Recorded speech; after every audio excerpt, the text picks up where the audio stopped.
Call it Too Close for Comfort. Not the 70s sitcom, but a moment from last year's heated election few have forgotten. That was when then presidential candidate Donald Trump came close to breathing down the neck of Hillary Clinton during a heated debate. It was just days after a video emerged of the now president making lewd comments about grabbing women.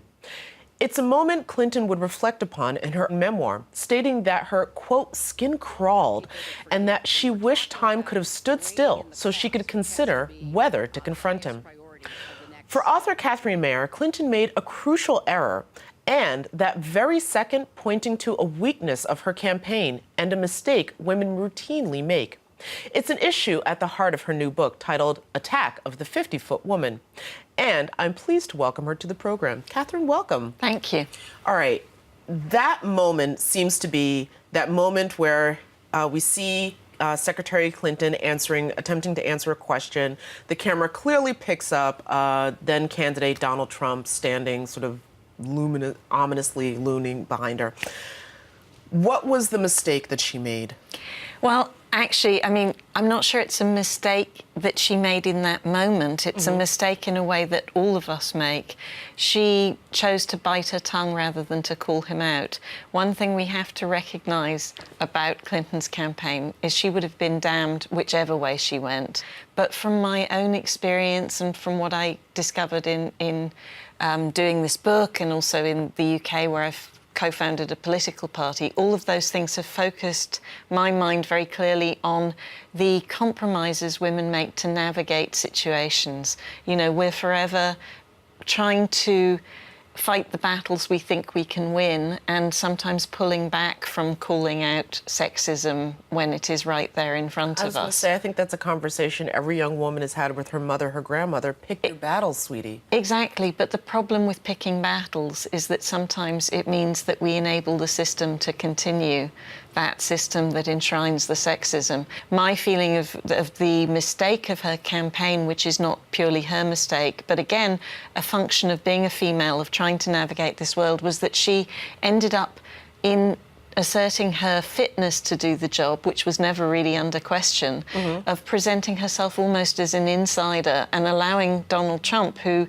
was the most overprivileged and unfit potential president that there ever has been, to present himself as some kind of insurgent, some kind of outsider. I mean, that's a man who wasn't just born with a silver spoon in his mouth. He was born with a whole canteen of cutlery, silver cutlery in his mouth. And, you know, the idea of him as an outsider, and I mean, to a lesser extent, you can say the same thing about Bernie Sanders as well. There are only some ways in which Bernie Sanders was the outsider, but in many ways, Hillary Clinton was the true outsider, and she, instead of recognising that and recognising that this was an election where actually the voters wanted something different, wanted change, she ended up kind of presenting herself as continuity. Let me ask you a question, because you do in the book, you sort of makes the connection that a lot of people have made between our election in the U.S. in 2016 and then, of course, the Brexit vote that also happened that year.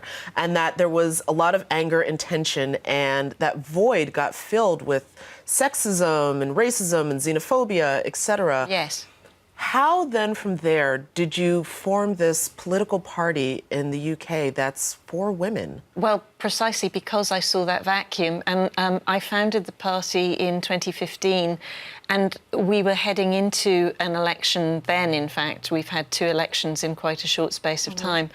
And in that 2015 election, I was listening to women saying they weren't going to vote at all. Now, we are going to be, in the UK, celebrating the centenary of the partial enfranchisement of women next year. So less than 100 years after some women got the vote, women were not even bothering to vote anymore because the political parties were offering them so little. And that is a vacuum that you also saw not just among female voters, but more broadly, people being turned off by politics, being turned off by old-style politics. Now, that vacuum is either going to be filled by nasty forms of populism, or you have to find a good alternative. And I actually thought we need a new party. The old parties are just not going to do it on their own. And I also thought, you know, I am I am a particular age, I'm 56, and I really thought that by this stage in my life we would be pretty much at gender equality, and instead it's this goal that just keeps receding. So I was looking for mechanisms to break through the logjam. What is it about gender equality, gender equity, that seems to keep it out of reach for us?